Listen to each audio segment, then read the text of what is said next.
Hello everyone. So in this particular audio note we are going to look over section number 152 subsection 6, that is your rotation and retirement of directors. Now first of all, pay attention that this section is applicable only on public companies and those private companies which are public companies subsidiary. This is basically with reference to section 2 clause 71 in which we study the definition of a public company, right? तो इस section में थोड़ा सा ध्यान से देखेंगे, थोड़ा detailed है section and we are not going to rush through in this particular part. So the section starts as unless the articles provide for retirement of all directors at every annual general meeting. मतलब अगर articles ये नहीं कहते, क्या नहीं कहते कि भैया हमारे तो सारे के सारे डायरेक्टर्स को हम रिटायर करवाएंगे, अगर ये नहीं कहते तो सेक्शन का now there is a duty on the section that it should prescribe certain retirement and rotation. तो ठीक है, unless the article say this, तो हम सेक्शन आगे क्या बोल रहा है, not less than 2/3 of the total number of directors of a public company shall be the rotational directors. इसमें कोई भी फ्रैक्शन आ जाए तो अपर राउंड ऑफ मार देना, मतलब 3.3 को 4 कर देना, राइट? क्योंकि नॉट लेस देन बोला है, सो इसको अलग से लर्न करने की जरूरत नहीं है. नॉट लेस देन मतलब हमें नीचे नहीं आना है, तो ऊपर जाने को we are allowed. Okay, now let's say this rotational directors की फिगर आ जाती है, जो हमारी टोटल नंबर ऑफ डायरेक्टर्स का 2/3 आया. टोटल नंबर ऑफ डायरेक्टर्स में क्या आएंगे क्या नहीं आएंगे, we will come to it in next 5 minutes. Okay, तो रोटेशनल डायरेक्टर्स का नंबर आ चुका है. These shall be the persons whose period of office is liable to determination by retirement of directors by rotation. मतलब सीधी बात, ये rotational directors रहेंगे. Pay attention on this particular line which I am repeating, that these persons shall be whose period of office is liable to determination by retirement of directors by rotation. ये line आपको as it is question में आ सकती है, इसका मतलब ये rotational की बात कर रहा है.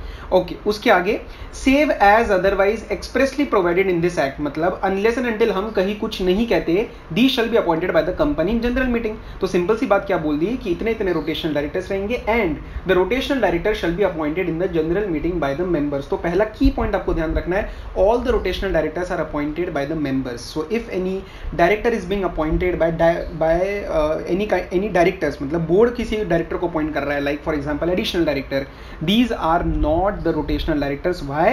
Because all the rotational directors are appointed by the company in the general meeting. Now let's talk about the remaining directors, right?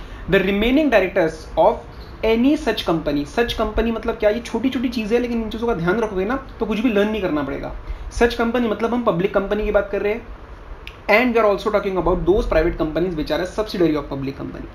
आगे, these shall in default and subject to any regulations in the articles of the company also be appointed by the company in general meeting. Means unless and until articles से otherwise, मतलब इसमें मौका दे रहे कि भैया articles कल को कुछ और कह देंगे कि हमारे नॉन रोटेशनल तो डायरेक्टर्स अपॉइंट करेंगे, तो ठीक है करने दो, कोई इशू नहीं है. लेकिन अगर कुछ नहीं बोलते तो एक काम करो ना, इनको भी जनरल मीटिंग में अपॉइंट करवाओ, क्योंकि वर्ड क्या यूज किया, ऑल्सो.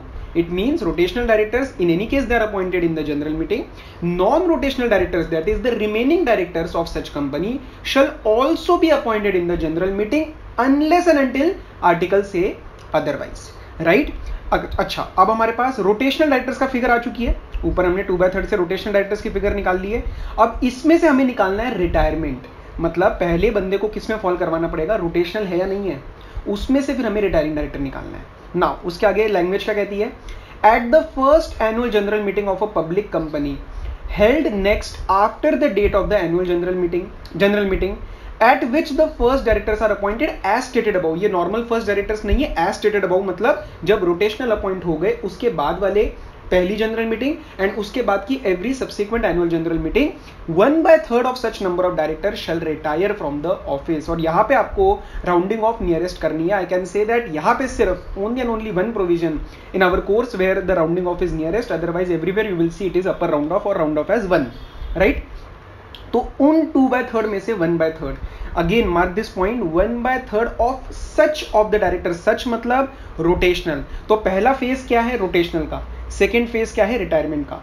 अगर कोई फर्स्ट फेज में नहीं आता है तो वो रिटायरमेंट में आ ही नहीं सकता है. 1/3 टोटल का मत कर देना.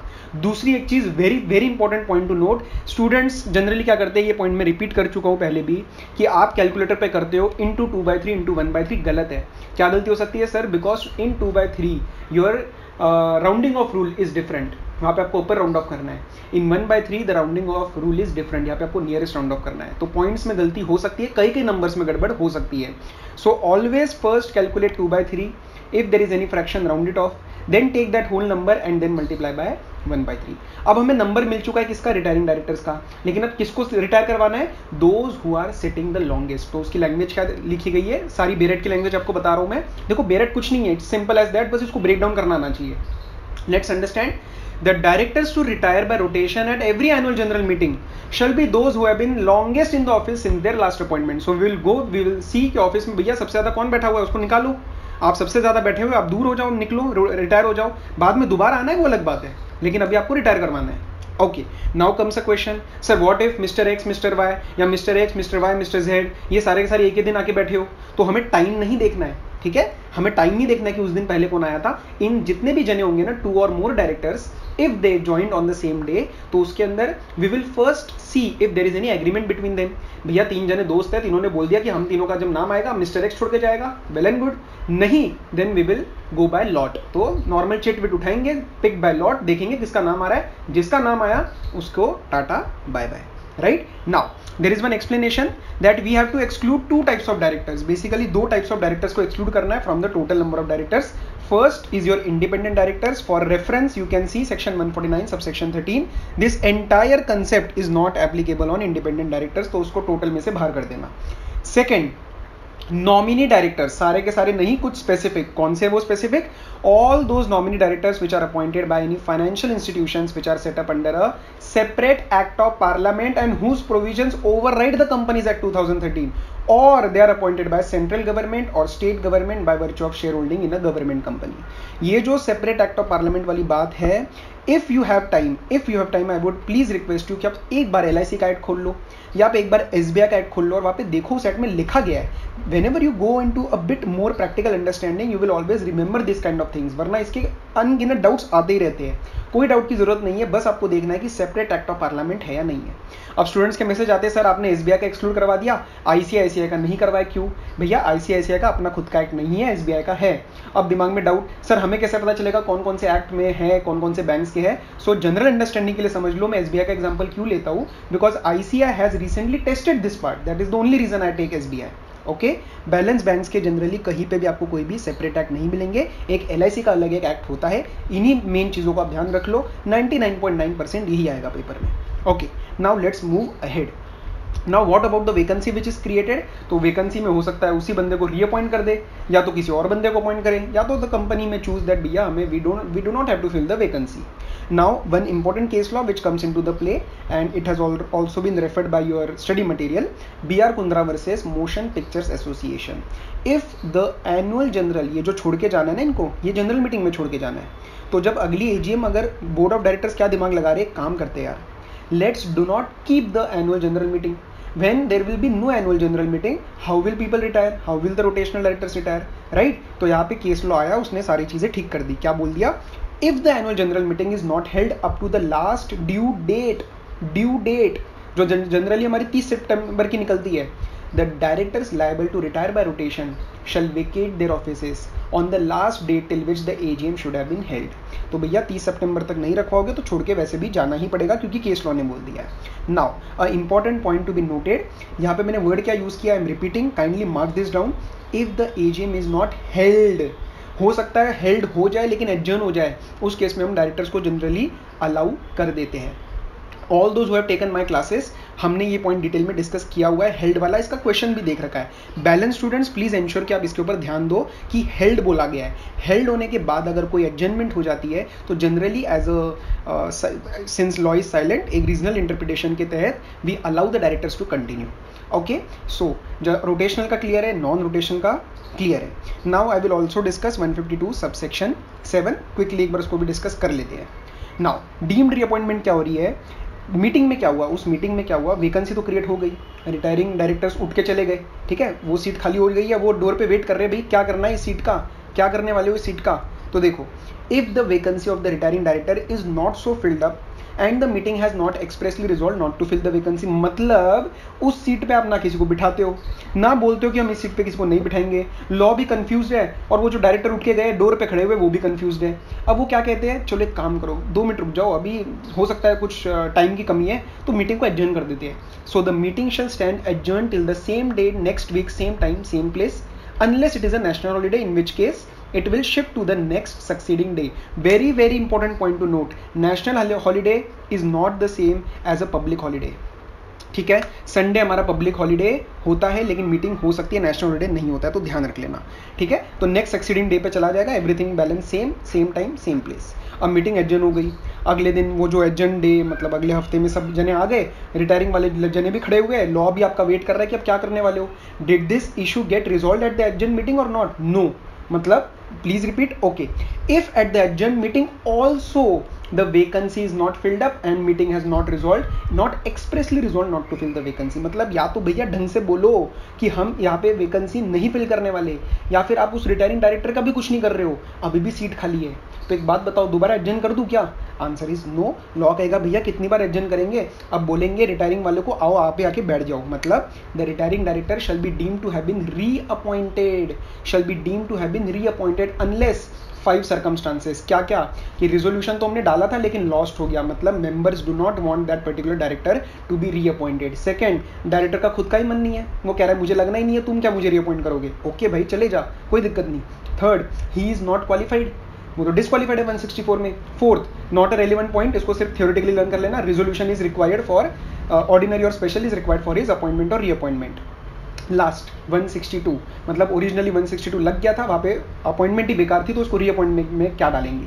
तो ये 5 केसेस में रीअपॉइंटमेंट, ऑटोमेटिक रीअपॉइंटमेंट नहीं मानी जाएगी. और एक छोटी सी बात, ये जो मीनिंग है रिटायरिंग डायरेक्टर का, इसका मतलब होता है रोटेशन और रिटायरमेंट के रूट से जो निकल के जा रहा है वो 1/3 में फॉल कर रहा है. राइट, इसके क्वेश्चंस कर लेना, इसके एमसीक्यूज कर लेना. I think I have discuss this topic in very much detail so that all the students regardless कि आपने मेरे से क्लास लिए नहीं लिए, इस टॉपिक में आपको कोई दिक्कत नहीं आनी चाहिए. We have almost invested 12 to 13 minutes on 2 subsections, but again a very very important section. One more point which I want to stress is that private companies को इसके अंदर एग्जेम्पशन मिली है, बट सेंट्रल गवर्नमेंट की notification से नहीं मिली है.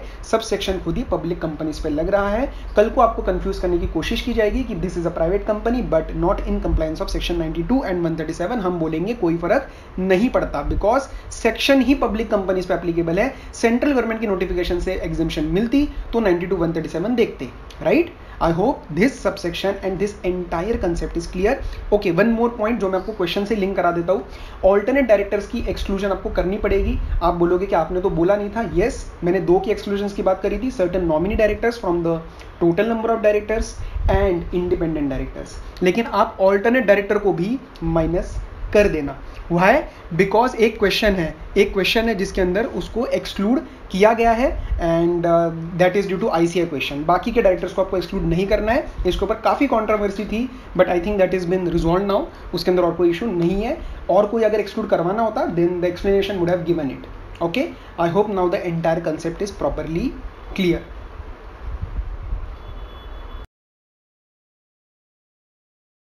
Now we will start with our audio note. Appointment and qualification of director से start करते हैं. Section number 2 clause 34 defines director. तो सारी की सारी डेफिनेशन सेक्शन नंबर 2 में होती है. तो क्लास में इंट्रोडक्टरी लेक्चर में मैंने ऑलरेडी ये डिस्कस किया है. बैलेंस स्टूडेंट्स के लिए एक बार रिपीट कर रहा हूँ. Please understand कि definitions are basically of 2 types. One is your inclusive definition and one is your exhaustive. मतलब means, कहीं पे भी means लिख दिया, इसका मतलब सिंपल भाषा में it says कि जो हमने बोल दिया वही, whatever we are saying that is only included in the definition, nothing else whatsoever. And inclusive means whatever general meaning is assigned to that particular term, that is included, but we are clarifying that that particular part which is given after includes is also a part of the definition. तो means का मतलब है जो हमने बोल दिया वही. includes का मतलब है, मतलब definition में लिखा होगा this includes या फिर this means. तो includes का मतलब है जो जनरल माना जाता है वो तो है ही है, लेकिन हम जो बोल रहे हैं वो भी है. राइट, सो डेफिनेशन को 2 भागों में हमें डिवाइड करना है, मतलब ऑलरेडी डिवाइडेड होता है. अंडरस्टैंडिंग क्लियर होनी चाहिए. Means and inclusive. तो 234 की डेफिनेशन कहती है director means who is appointed to the board. मतलब if I am acting like a director but I am not appointed to the board of directors then I am not a director pursuant to section number 2 clause 34 of companies act 2013, because exhaustive definition हो चुकी है. Right, next point to focus upon section number 164 sub section 1 clause D में conviction की बात आती है. Conviction के बाद उन्होंने बोला हुआ है कूलिंग ऑफ पीरियड दिया हुआ है 5 years from the expiry of the sentence. यहाँ पे बच्चों की गलती होती है that they take 5 years from the conviction. No, I will take small example. If I have been sentenced for 4 years jail, then मैं 9 years के लिए डिस्क्वालीफाइड हूँ. सर 9 years कैसे हुआ? 4 साल तो मैं अंदर ही था, ठीक है, एक्सपायरी से आगे आपको गिनना है, तो 4 साल तो मैं अंदर ही हूँ. 4 साल के एंड में मेरा एक्सपायरी हुआ सेंटेंस का, उसके आगे 5 साल, सो 4 + 5, एक्चुअल में मेरी 9 years की डिस्क्वालिफिकेशन हो चुकी है. So ensure that you mark this point, you stress upon this point that 5 years cooling off period is to be taken from the expiry of the sentence. Next 164(1) I में 165 subsection 1 की non compliance की बात करी है. Now please understand that 165(1) अलग है, 165(2) अलग है. 165(2) कहता है कि एनी कंपनी में prescribe lesser number of companies also in which any director और all directors of the company में एक्ट एज डायरेक्टर. कोई बड़ी कंपनी है, रिलायंस कंपनी है, कह रही है कि भाई हमारे डायरेक्टर और 6 कंपनीज में डायरेक्टर बनेंगे, तो इस केस में उसको 165(2) का यूज करना है. अगर रिलायंस ने यह चीज बोल दी and if any director does not comply with this particular condition, then is he disqualified under section 164? Answer is no. Why? Because 164(1) में बोला गया है non compliance of 165(1). अगर वो सिर्फ 165 कह देता तो दोनों सबसेक्शन इंक्लूड हो जाते, राइट? इन्होंने क्या बोला है? सिर्फ और सिर्फ non compliance of 165 subsection 1, that is your 10 and 20 की लिमिट्स. तो इंश्योर करना कि ये पॉइंट भी आपका क्लियर है. इसमें भी बहुत बढ़िया एमसीक्यू या डिस्क्रिप्टिव क्वेश्चन भी बन सकता है. Next question simple, can a minor be a director? दिमाग में आ रहा है यस. वाई? बिकॉज 164 में कोई एज की बात लिखी नहीं गई है. लेकिन answer is wrong. Why? Because 164 में बोला गया डिन चाहिए, और डिन लेने के लिए आप अप्लाई करना चाहते हो, अगर आप एमसीए की साइट पे इंस्ट्रक्शन किट चेक कर सकते हो, वहां पे बोला गया है कि आपकी एज होनी चाहिए मेजॉरिटी. तो इन्होंने डायरेक्टली नहीं बट इनडायरेक्टली मना कर दिया, because a minor can not apply for a DIN and hence he can not become a director, because DIN is one of the requirements to become a director. I hope this is clear. One common point for 164 and 167, that is your qualification, disqualification and vacation of office. Only a private company can provide additional grounds for disqualification and vacation. Generally apart from these two sections, anywhere else in law, if there are any stricter compliances, तो वो allowed होते हैं, चाहे public company हो चाहे private company हो. लेकिन इन दोनों में स्पेसिफिकली इनके सबसेक्शंस ने बोला है कि सिर्फ एक प्राइवेट कंपनी ही एडिशनल ग्राउंड्स लगा सकती है. ये दोनों बहुत ही फाउंडेशन वाले कंसेप्ट्स है. तो यहाँ पे पब्लिक कंपनी को बोला है भैया आप कुछ छेड़छाड़ मत करो, प्राइवेट कंपनी लगा सकती है. कहीं पे भी क्वेश्चन में कोई भी आपको लगता है कि अजम्पशन देने की जरूरत है या क्लैरिफाई नहीं हो रखा है, तो आपको नोट देके अजम्पशंस देनी है. यू हैव टू एंश्योर कि आप best to best answer present कर रहे हो इन टर्म्स ऑफ नॉलेज, कि आपको ये भी पता है, ये अजम्पशन नोट भी दे दिया, तो इट इंक्रीजेस योर इंप्रेशन. आपका एक इंप्रेशन अच्छा बनता है, मार्क्स वेटेज बढ़ जाती है. नेक्स्ट पॉइंट, सेक्शन नंबर 165 में एज वी नो एक्सप्लेनेशन में हम पढ़ते हैं कि dormant company is to be excluded from the limit of 20. Now one of the most silly mistakes यहाँ पे जो पॉसिबल है, आईसीआई क्या करेगा, एंड में छोटी सी लाइन दे देगा कि भैया ये जो डॉर्मेंट कंपनी है इसने 92 137 का कंप्लायंस तो करा ही नहीं है. 92 is your annual return, 137 is filing of statements with registrar. Now in that excitement, in that quick movement में स्टूडेंट्स थिंक अरे ये तो कंप्लायंस करा नहीं है, इसका मतलब एग्जेम्पशन मिलेगी नहीं. So please understand that this compliance of section 92 and 137 is required to take advantage of exemptions which come via a government notification. Central government की जो नोटिफिकेशंस आई हुई है प्राइवेट कंपनी के लिए और सेक्शन 8 कंपनीज के लिए, गवर्नमेंट कंपनीज के लिए और कुछ निधि कंपनीज के लिए, उनके लिए 92 137 की हम बातें करते हैं. लेकिन जो एग्जेम्पशंस सेक्शन के अंदर में से आ रही है, मतलब सेक्शन 165 के एक्सप्लेनेशन में ये चीज लिखी गई थी, तो उसके लिए 92 137 का कंप्लायंस मत रखना. कोई भी देखने की जरूरत नहीं है, लिखा हो तब भी इग्नोर, राइट? एक और एग्जांपल दूं आपको इसी बात का. सेक्शन 197 में क्या लिखा है, पब्लिक कंपनी. इसका मतलब प्राइवेट कंपनी पे 197 वगैरह कुछ भी नहीं लगता है, तो 92 137 कंप्लायंस चेक करने की भी जरूरत नहीं है. व्हाई? बिकॉज 197 ने खुद ही पब्लिक कंपनी बोला है. It has not, the exemption does not come, the root मतलब source of exemption is not any central government notification but the section itself. So if exemption is from any notification, yes you have to ensure 92 137, otherwise no need. Okay, next section number 165 which talks about our number of directorships. उसमें we include certain private companies in limit of public companies. और वो कौन सी private companies है? either subsidiary or holding of a public company. अब subsidiary of public company तो बहुत easy है याद रखना। हम डेफिनेशन जब पढ़ते हैं पब्लिक कंपनी की सेक्शन 2 में क्लॉज 71 में, वहाँ पे भी क्लियरली लिखा गया है कि a subsidiary of a public company shall be considered as a public company for the Companies Act 2013 unless context require otherwise। ठीक है, यहाँ पे दिक्कत नहीं आती है। बट ये जो पॉइंट है कि पब्लिक कंपनी की जो होल्डिंग है वो अगर प्राइवेट है तो उसको भी हम पब्लिक में गिन लेंगे। This is kind of an exception to 165। इसमें कोई बहुत बड़ी बात नहीं थी, but just trying to stress that this is unique to section 165। Now independent director का टेन्योर कितना हो सकता है? मैक्स टू मैक्स पहला टर्म 5 साल का, सेकेंड एक और कंसेक्यूटिव टर्म दे देंगे 5 साल का। तो अगर गलती क्या हो सकती है, अगर मैंने उसको रखा 3 साल प्लस 3 साल, can he be appointed for 4 more years? Answer is no. MCA ने बोला है हमने अपनी तरफ से 10 का मैक्सिमम अलाउंस किया है, लेकिन इंश्योर करना कि 2 कंसेक्यूटिव टर्म्स ही अलाउड है, 5 और 5 के। 3 और 3 करते हो या 4 और 4 करते हो या 4 और 3 करते हो, एनी विच वे वो आपकी गलती, आपने पूरा फायदा क्यों नहीं उठाया, right? This is just clarificatory nature. Section 150 in which we talk about the data bank independent directors का, उसके साथ रूल 6 पढ़ते हैं।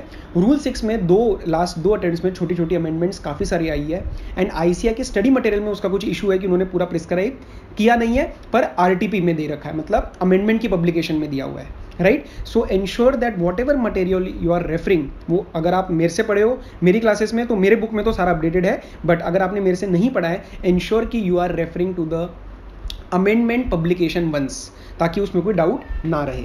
Now 1 point with respect to first directors. जो फर्स्ट डायरेक्टर्स होते हैं उसमें अपार्ट फ्रॉम ओपीसी क्या कहा जाता है कि सबसे पहले आप चेक करो आर्टिकल्स ऑफ एसोसिएशन क्या कह रहे हैं। अगर आर्टिकल्स ऑफ एसोसिएशन साइलेंट है तो सब्सक्राइबर्स को हम फर्स्ट डायरेक्टर बना देते हैं, और वहां पे एक चीज लिखी गई है इंडिविजुअल्स हु आर सब्सक्राइबर्स। यहां पे आपको एक क्लैरिफाई कर रहा हूं इंटरप्रिटेशन की टर्म्स में कि ऐसा क्यों लिखा गया है। देखो, everyone knows that individuals can be directors. इसका मतलब यहाँ पे ऐसा क्यों लिखा गया कि इंडिविजुअल्स हु आर सब्सक्राइबर्स? क्योंकि subscriber can be a company as well, can be a firm as well, तो उनको बोलेंगे आप फर्स्ट डायरेक्टर नहीं बन सकते। सब्सक्राइबर्स में से जो जो इंडिविजुअल्स है वो फर्स्ट डायरेक्टर बनेंगे। आई hope this is clear, because apart from individuals companies वगैरह भी सब्सक्राइबर हो सकती है टू मेमोरेंडम, राइट? DIR 3 का एक इंपॉर्टेंट पॉइंट है जो मैंने MCQ में भी बहुत बारी पिक किया हुआ है कि it is for existing companies only. मतलब अगर मैं नई कंपनी इनकॉर्पोरेट करता हूँ तो उसमें मैं बोर्ड रेजोल्यूशन कैसे दूंगा? देखो, नई कंपनी बन रही है, why I am talking about board resolution. One of the attachments while you file DIR 3 is a board resolution recommending your appointment as a director in an existing company. When a company, new company is being incorporated, तो उसमें तो आप फिर DIR 3 file ही नहीं कर पाओगे, क्योंकि भैया कंपनी अभी बनी नहीं है तो बोर्ड रेजोल्यूशन कैसे देगी? Now here comes the play कि आप जो इनकॉर्पोरेशन का फॉर्म फाइल करते हो INC 32, उसके अंदर आपको मैक्स टू मैक्स 3 जनों के नाम आप दे सकते हो, and DIN will be allotted to those 3 maximum 3 people through that particular form only. उनके लिए DIR 3 अलग से फाइल नहीं होएगा। अब हमारे दिमाग में फिर सवाल आएगा, सर अगर 5 जने बना रहे हो तो उस केस में आप 3 का नाम दो कंपनी बनते वक्त, let those 3 get their DIN through the incorporation form, let the company come into existence. After that for the balance 2 people who wish to be the directors, उनके लिए आप DIR 3 फाइल करो, क्योंकि अब तो कंपनी एग्जिस्टेंस में आ चुकी है। One important point with respect to rule number 11, जिसमें हम कैंसिलेशन वगैरह की बात करते हैं, उसमें कैंसिलेशन कौन कौन कर सकता है? सेंट्रल गवर्नमेंट और regional director northern region Noida या any other officer authorise by RD। Officer authorise by central government इसके अंदर नहीं है। कैंसिलेशन की बात कर रहा हूं, रूल 11 सब रूल 1 बेशक बुक पढ़ के अभी देख लो, राइट? और 11 सब रूल 2 में in which we talk about deactivation of DIN due to non-compliance of KYC provisions, वहां पे सेंट्रल गवर्नमेंट का ऑथराइज पर्सन भी इंक्लूडेड है। तो सेंट्रल गवर्नमेंट का ऑथराइज पर्सन 11 सब रूल 2 में है, 11(1) में नहीं है। प्लीज इस चीज का ध्यान रख लेना, KYC वाले में उसको इंक्लूड हमने किया है। छोटी छोटी चीजें MCQ में पकड़ी जा सकती है ना। सरेंडर एप्लीकेशन आपको पता है कि I can file a surrender application, उसमें सारा कुछ डिक्लेरेशन देना कि मैं कभी डायरेक्टर लगाई नहीं, मेरी कोई डॉक्यूमेंट फाइलिंग हुई नहीं। उसमें एक चीज़ का ध्यान रखना, एक लाइन होती है, लेकिन I have seen in like student copies कि वो line generally students are skipping it and due to that they lose 1 और 2 मार्क्स। आई वॉन्ट कि आप वो लूज ना करो। सरेंडर एप्लीकेशन में आपको एक चीज़ लिख के आनी है कि सब कुछ आप लिख देते हो डिक्लेरेशन, उसके बाद लिखना है central government will E verify the records. ये छोटी सी लाइन है लेकिन 1 या 2 नंबर ले जाती है, राइट। तो ये बेशक आप मार्क कर लो अभी DIR 5 वहाँ पे सरेंडर एप्लीकेशन के साथ central government will E verify the records. अच्छा, एक लास्ट पॉइंट आज के ऑडियो नोट के लिए, चेंजेस इन डिन में कोई भी चेंजेस होते हैं तो ROC को कौन बताता है? मेजरली बच्चे अभी भी MCQs में मैं पूछता हूँ तो फटाफट से लिख देते हैं डायरेक्टर बताएगा, नहीं, डिन सेल ऑफ मिनिस्ट्री बताता है, इंटीमेट कर देता है ROCs को, रिस्पेक्टिव ROCs को कि भैया इसके में चेंज आ चुका है, क्योंकि हम डिन सेल ऑफ मिनिस्ट्री को DIR 6 फाइल करते हैं, ठीक है, और कंपनी को भी हम ही बताते हैं, लेकिन ROC को कौन बताता है? डिन सेल ऑफ मिनिस्ट्री, हम नहीं बताते, डायरेक्टर नहीं बताता है। Section number 160 talks about the procedure when any new director, मतलब other than retiring director, want to stand for directorship.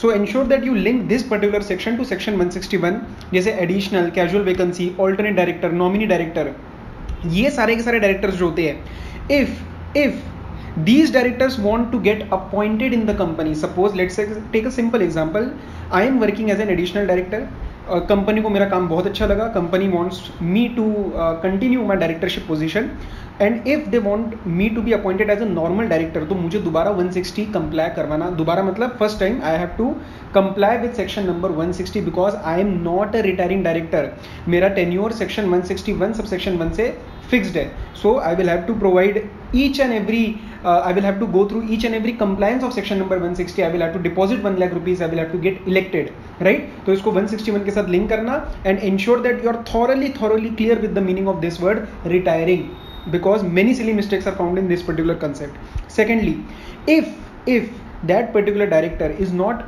elected, उसको majority votes नहीं मिलते हैं, but he gets more than 25% of the total valid votes, then also आपको amount refund करना पड़ेगा, is equal to 25% नहीं है, so this again becomes, these kind of things become a part of MCQ generally in exams, तो ध्यान रखना more than 25% चाहिए हमें, okay? Now one more thing, 1 lakh rupee deposit is not required if director is recommended by nomination remuneration committee, only and only 178(1) applies. So point to be taken care of in exam is that if 178(1) is applies is basically applicable, तो paper में directly नहीं दिया होगा, कुछ ना कुछ अलग एक हिंट होगा, जैसे 178 की कंडीशंस दे रखी होंगी, जो कि हमारी 177 178 हम पढ़ते हैं चैप्टर नंबर 2 में, वी विल रिवाइज दैट, तो 178 का आपको हिंट ढूंढना है, अगर ऐसा है then the recommendation should come from nomination remuneration committee and not by board, अगर NRC है तो बोर्ड के रिकमेंडेशन से कोई भी फर्क नहीं पड़ेगा, this again becomes a part of MCQ, this may become a part of MCQ, right? If NRC is not there, then board can recommend. Next, section number 151 SSD, a very simple yet very important concept. उसके अंदर जो notice अगर आता है eligible share holder से, देन उसमें word दिया गया the company may appoint, again becomes a query area, but please read may as shall, otherwise ये आपको basic rules of interpretation, again we don't go in detail in CA final, आपके इसमें explicitly you don't have to study this particular chapter interpretation of statutes, so we will not go in detail for that particular part, but understand that may shall be read as shall, मतलब may को read करना है as shall. So if notice is there, if the compliances is there, then the company cannot ignore the request of the eligible small shareholders, company will have to appoint minimum 1, मतलब एक ही लगता है इसके अंदर, एक small shareholder director, right? Next, one of the repeated questions asked in ICA exams, SSD proposed person, suppose he is not holding any shares, कोई फर्क नहीं पड़ता, उसके आप रीजनिंग क्या दोगे, प्रोविजो टू रूल 7 सब rule 2 says that if that proposed person is not holding any shares, तो उसका फोलियो नंबर ऑफ शेयर सब कुछ आपको खाली छोड़ देना है, इसका मतलब he is still allowed to be appointed. तो अपॉइंटमेंट के ऊपर हम कोई भी उसका we will not create any issue on that. It is possible that the person being proposed as a small shareholder director does not hold a single share in the company, right? I hope this is clear. One another debatable area, बहुत ज़्यादा queries आती है, but again उसके ऊपर कोई query आनी नहीं चाहिए, वेदर SSD प्रपोज, मतलब स्मॉल शेयर होल्डर डायरेक्टर जो है, जो स्मॉल शेयर होल्डर्स ने प्रपोज किया है, whether he is considered as an independent director. See kindly understand, इतना सिंपल टॉपिक है, SSD एक अलग प्रोविजन है सेक्शन नंबर 151 में, independent directors is a completely separate provision under section 149. SSD को हम इंडिपेंडेंट डायरेक्टर की तरह तभी मानेंगे जब 2 conditions have been complied cumulatively, मतलब और नहीं है एंड है, दोनों कंडीशंस को कंप्लाई करना है. First, he complies with the criteria of section number 149 subsection 6, and second he provides the declaration कि मैं पूरा का पूरा क्राइटेरिया कंप्लाई करता हूँ as mentioned in section 149 subsection 7. If these two conditions are complied, then that particular small shareholder director जो 151 वाला है उसको हम इंडिपेंडेंट डायरेक्टर की तरह वी कैन अज्यूम. अदरवाइज अलग अलग रहेंगे. और अगर इंडिपेंडेंट डायरेक्टर का कल को क्राइटेरिया नहीं पूरा कर पाता है, बीच में जाके कुछ प्रॉब्लम आ जाती है, then still he will continue as a small share holder director. SSD तो वो कंटिन्यू करेगा, इंडिपेंडेंट डायरेक्टर नहीं रहेगा. सो प्लीज एंश्योर कि इसके अंदर कोई कंफ्यूजन नहीं रहना चाहिए. 2 डिफरेंट प्रोविजंस है, तो ensure that it is completely thoroughly clear.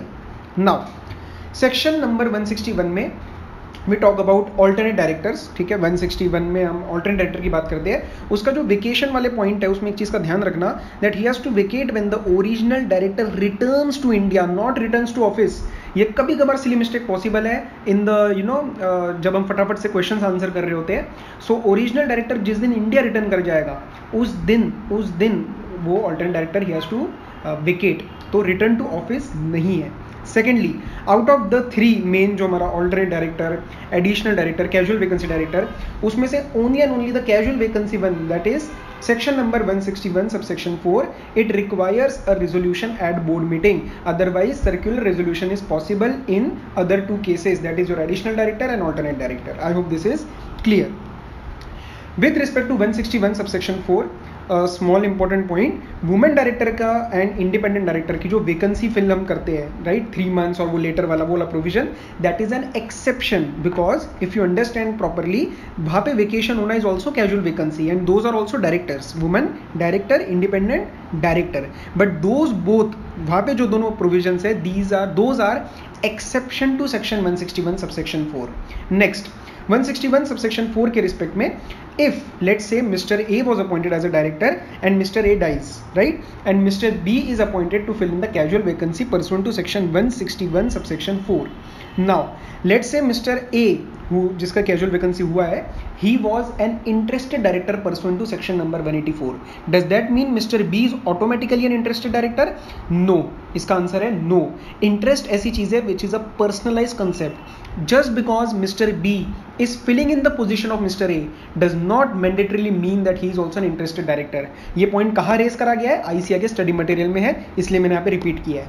Next, proportional representation, not a very big point, just एक आपको कंसेप्ट क्लैरिटी के लिए आप समझ लेना. प्रोपोर्शनल रिप्रेजेंटेशन से जो बोर्ड आ रहा है, नॉट लेस देन 2/3 एवरीथिंग, वो एक पैरेलल बोर्ड है. पैरेलल बोर्ड क्यों? एक स्पेसिफिक नंबर ऑफ डायरेक्टर्स आपके अलग तरीके से अपॉइंट हो रहे हैं वंस इन एवरी 3 years. तो उसको समझ लेना पैरेलल बोर्ड, उससे ना थोड़ा कंसेप्ट क्लियर हो जाएगा. बस उसी के लिए रिपीट कर रहा था. Now section number 162 which talks about appointment of directors to be voted on individually. 2 very important points need to be discussed. 1, 162 लगता है सिर्फ और सिर्फ जनरल मीटिंग में. ICI is very clever in tricking the students.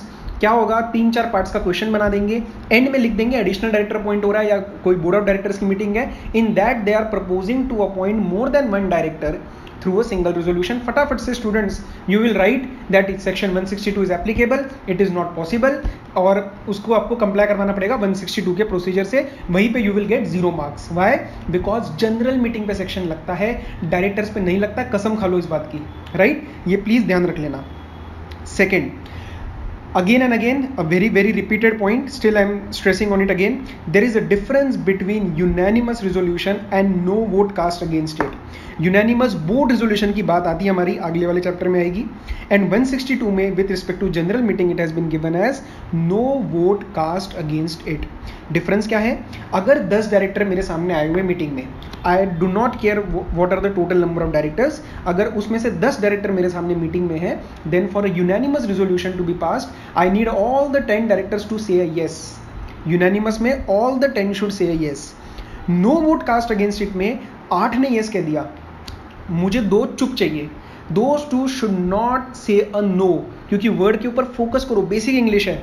No vote cast against it. उन्होंने ये नहीं बोला है कि एवरीवन शुड कास्ट, उन्होंने बोला है हमें कोई नो वोट नहीं चाहिए, उसके मतलब उसके अगेंस्ट नहीं चाहिए हमें कोई vote, right?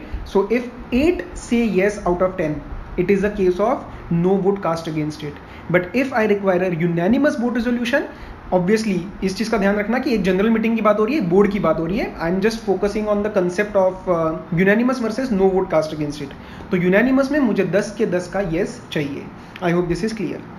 Section 162 subsection 3 seen that I have seen this particular part कि स्टूडेंट्स इसको इग्नोर कर देते हैं और ये घुमा के पूछा जा सकता है। उसमें उन्होंने सिंपल सी बात क्या लिख दी है, लेकिन कितनी इंपॉर्टेंट बात है समझो। इफ कोई मीटिंग में अप्रूव हो रहा है अपॉइंटमेंट या फिर नॉमिनेट हो रहा है, इसका मतलब जनरल मीटिंग वाले लोग, मेंबर्स लोग, they are approving appointment, they are not appointing anyone, they are just approving appointment, या फिर they are nominating one person for appointment but they are not appointing. उन दोनों को मतलब approving the appointment and nominating the appointment को हमने treat कर दिया एज मोशन फॉर अपॉइंटमेंट। इसका मतलब if more than one director is being approved or nominated by members, then also section 162 will come into play. Then also you will require another resolution first with no vote cast against it. I hope this point is absolutely clear. Now coming to next section number 168, resignation, a very fairly simple section. दो चीजों का ध्यान रखना, DIR 11 is optional, मतलब मैं director हूँ and if I resign then it is completely optional whether मेरा मन है तो DIR 11 फाइल करूंगा। Why? Because may word use करा गया है, shall नहीं। ये कुछ टाइम पहले अमेंडमेंट आई थी, ensure that your material is updated. DIR 12 जो होता है कंपनी की तरफ से जो फाइलिंग होती है, it is absolutely compulsory. One link with practical questions, question में दिया होगा आपको कि मिस्टर एक्स है, उसने रिजाइन कर दिया है, DIR 11 उसने फाइल किया या नहीं किया, वॉट एवर इट इज, और DIR 12 भी फाइल नहीं हुआ, तो क्या will this affect the resignation of mister X? Answer is no, because DIR 11, DIR 12 these are procedural formalities and these are merely consequential tasks, they do not affect the resignation per se. ठीक है, resignation के ऊपर इसका कोई भी impact नहीं आता है, रेजिग्नेशन एक अलग चीज है, तो इस चीज का ध्यान रखना। Second, there is a special provision for foreign director, और वो क्या है कि फॉरेन डायरेक्टर ऑथराइज कर सकता है। ऑथराइज किसको करता है? वो किसी भी और प्रैक्टिसिंग चार्टर्ड अकाउंटेंट को कर सकता है, या a cost accountant in practice को कर सकता है, या कोई रेसिडेंट डायरेक्टर को। तो पहला ध्यान यहां रखना, फॉरेन डायरेक्टर किसी और फॉरेन डायरेक्टर को ऑथराइज नहीं कर सकता है। किस चीज के लिए? DIR 11 के लिए, राइट, DIR 11 के लिए। और ये can authorize any company secretary in practice. ठीक है, ये जो ऑथराइजेशन है, क्योंकि हो सकता है वो बाहर जा रहा हो, वो कह रहा है भाई मेरी तरफ से DIR 11 फाइल कर दे, ऑथराइजेशन दे देता हूं, बिल्कुल दे सकता है, बट इसके लिए प्री कंडीशन का ध्यान रखना, DIR 12 फाइल हो जाना चाहिए।